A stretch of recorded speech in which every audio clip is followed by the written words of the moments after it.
नमस्कार। मौसम चलावत चैनल पर आपका स्वागत है। बात करते हैं राजस्थान के मौसम के बारे में। आज 1 अप्रैल 2025 का दिन है। मार्च तक देखें तो 1 मार्च से लगाकर 31 मार्च तक हवा की जो स्थिति रही वो लगभग कभी जो है दिन के समय में 22 से 25 किलोमीटर, एक दिन अंदर का माहौल लगभग 55 किलोमीटर प्रति घंटे की रफ्तार तक कई क्षेत्रों में रही। और यहाँ पर अरावली रेंज चलावास में देखें तो 53 किलोमीटर प्रति घंटे की रफ्तार तक अधिकतम हवाएं देखने को मिली, जबकि न्यूनतम हवाएं मार्च के दौरान 0 किलोमीटर प्रति घंटा भी रही कई बार। अभी आज 1 अप्रैल है और वर्तमान मौसमी प्रणाली पर नज़र डालें तो उत्तर पश्चिमी महाराष्ट्र पर एक चक्रवाती हवा का क्षेत्र है। यह धीरे धीरे उत्तर पश्चिम उत्तर की ओर मूव करेगा अगले 48 घंटों के दौरान, यानी इसके दक्षिण राजस्थान तक सरकने की संभावनाएं रहेगी उत्तर पूर्वी गुजरात के आसपास तक, जिसकी वजह से गुजरात, राजस्थान के दक्षिण पूर्वी मध्य इलाके और महाराष्ट्र के इलाकों में, मध्य प्रदेश के दक्षिण पूर्व से उत्तर पश्चिमी, दक्षिण पश्चिमी, मध्य इलाकों तक खंड वर्षा होने की संभावना, कहीं कहीं मेघ गर्जन, बिजली चमक के साथ धूल भरी अंधड़ की गतिविधियां देखने को मिलने की संभावनाएं आने वाले 72 घंटों के दौरान 72 से 96 घंटों के मध्य देखे जाने की संभावना राजस्थान सहित कई राज्यों में रहेगी। राजस्थान में भी मौसमी बदलाव कोटा संभाग, भरतपुर संभाग से लगाकर उदयपुर संभाग, कुछ अजमेर संभाग, दक्षिण पूर्वी जोधपुर संभाग से लगाकर जयपुर संभाग की ओर, चुटपुट इलाके जोधपुर संभाग के मध्य और कुछ बीकानेर संभाग के इलाके जहां घने बादल, बूंदाबांदी, बौछार की संभावनाएं रहेगी, मेघ गर्जन की स्थिति। हालांकि उन क्षेत्रों में अधिकतर मौसम शुष्क भी, लेकिन किसानों की चिंताएं बढ़ जाएगी, दौड़ भाग की स्थितियां बढ़ने की संभावना है किसानों की। और वहीं ITC-Z देखें तो दक्षिण भारत के राज्यों तक जो है अपनी पहुंच बना रही है और आगामी दिनों में ये दक्षिणी राज्यों को कवर करते हुए मध्य अप्रैल तक लगभग बंगाल की खाड़ी के दक्षिण मध्य इलाकों तक और अरब सागर के दक्षिण पूर्वी दक्षिण मध्य इलाकों तक इसकी स्थिति बने रहने की संभावना है, जिससे यहाँ पर निम्न दबाव या चक्रवाती हवा के क्षेत्र बार बार बंगाल की खाड़ी, अरब सागर के आसपास कुछ हल्के प्रभाव में आकर निष्क्रिय होने की संभावनाएं बढ़ जाएगी। वहीं यहाँ पर जो मध्य भारत का क्षेत्र है, यहाँ पर बारिश की गतिविधियाँ आगामी दिनों में जो है कई क्षेत्रों में, कई जिलों में किसानों की जो फसल कटाई का कार्य है उसमें बाधा पहुँचाएगी, किसानों की दौड़ भाग बढ़ेगी, कहीं फसलों पर जो है बारिश होने, ओलावृष्टि होने की संभावना रहेगी, जिससे फसल भीगने की भी संभावनाएं राजस्थान सहित कई क्षेत्रों में है। राजस्थान में देखिए तो जयपुर संभाग, अजमेर, कोटा, भरतपुर, उदयपुर संभाग के जिलों में मेघ गर्जन, बिजली चमक, खंड वर्षा तो कहीं कहीं अचानक धूल भरी अंधड़ की स्थिति सीमित दायरों में होने की संभावना 1, 2, 3 और 4 अप्रैल के बीच में होने की संभावना, जिसमें विशेषकर 2 और 3 अप्रैल का समय रहेगा।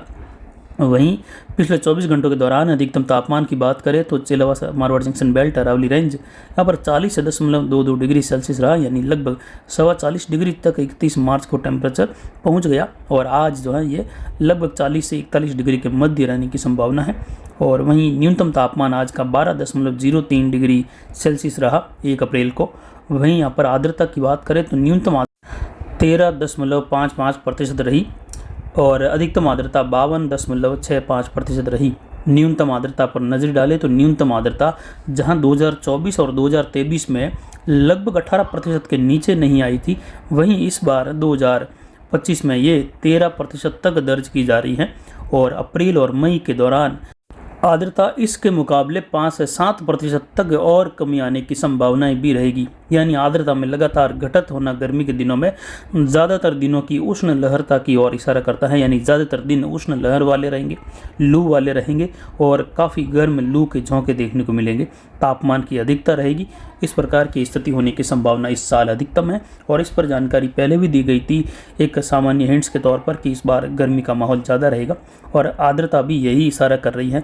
इन दिनों में घटती हुई आर्द्रता जो कि मई के दौरान देखी जाती है वह अप्रैल की शुरुआत में है, मार्च के अंतिम दिनों में है। तो अप्रैल और जो मई के मुख्य दिन होते हैं गर्मी के, उस दौरान अगर ये देखें तो आर्द्रता लगभग 5 से 6%, 7% तक के आसपास दर्ज होने की संभावना रहेगी। और इतनी कम आर्द्रता यहाँ पर उष्ण लहर या कहे गर्म लू चलने की संभावना अधिक है इस बार। महाराष्ट्र के इलाकों से लगाकर मध्य प्रदेश, गुजरात के इलाके हैं और उत्तर पश्चिमी मध्य प्रदेश, उत्तरी मध्य प्रदेश के आसपास के क्षेत्र हैं, राजस्थान के इलाके हैं, पंजाब हरियाणा के इलाके हैं, उत्तर प्रदेश के इलाके हैं जहाँ इस बार गर्मी बहुत ज़्यादा देखने को मिलने की संभावना है।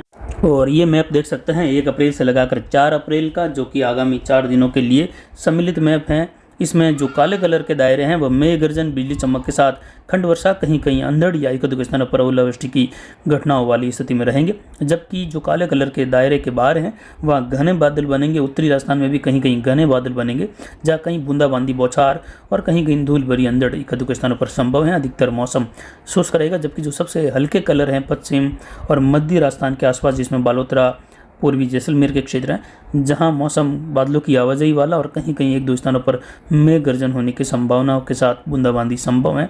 ज़्यादातर शुष्क मौसम की संभावनाएं हैं। जबकि यहाँ पर विशेषकर देखें तो उदयपुर, कोटा, भरतपुर से लगाकर जयपुर संभाग के इलाके और अजमेर संभाग के इलाके, दक्षिण पूर्वी बीकानेर के इलाकों में सम्मिलित यहाँ पर क्षेत्रों में कहीं कहीं मेघ गर्जन बिजली चमक, जोधपुर संभाग के पाली और जोधपुर के नज़दीक कहीं कहीं मेघ गर्जन बिजली चमक संभव है। सिरोही के आसपास से लगाकर खंड वर्षा और अचानक अंधड़ वाली स्थिति कुछ क्षेत्रों में होने से किसान भाइयों के लिए दौड़ भाग और कहीं कहीं फसलें भीग सकने की संभावनाएं हैं। आगामी दिनों में तापमान बढ़ेंगे और ये लगभग 43 से लगाकर 45 डिग्री तक या हो सकता है कहीं कहीं 45 डिग्री से भी अधिक तापमान भारत के क्षेत्रों में दर्ज हो जाए, उत्तर पश्चिम भारत के क्षेत्रों में। और वहीं आगामी दिनों में जो वर्षा की गतिविधियों का दूसरा दौर है वह अप्रैल के दूसरे सप्ताह के दौरान भी, यानी लगभग 10 अप्रैल से लगाकर 15 अप्रैल के बीच में भी कई जगहों पर राजस्थान के, मध्य प्रदेश के, महाराष्ट्र के इलाके हैं, दक्षिण मध्य पूर्वी मध्य भारत हैं और साथ ही यहाँ पर पंजाब और हरियाणा के क्षेत्र हैं, पश्चिमी उत्तर पश्चिमी राजस्थान के इलाके हैं, जहाँ धूल भरी अंधड़, मेघ गर्जन बिजली चमक के साथ खंड वर्षा की संभावनाएं रहेगी। यानी पहला पखवाड़ा किसानों के लिए मुख्य फसल कटाई के दौरान चिंता वाला बना रहेगा। बीच बीच में मौसम शुष्क भी होता रहेगा। तो फिलहाल अभी की जानकारी के लिए इतना ही। आगे की जानकारी के लिए बने रहे हमारे चैनल पर। नमस्कार।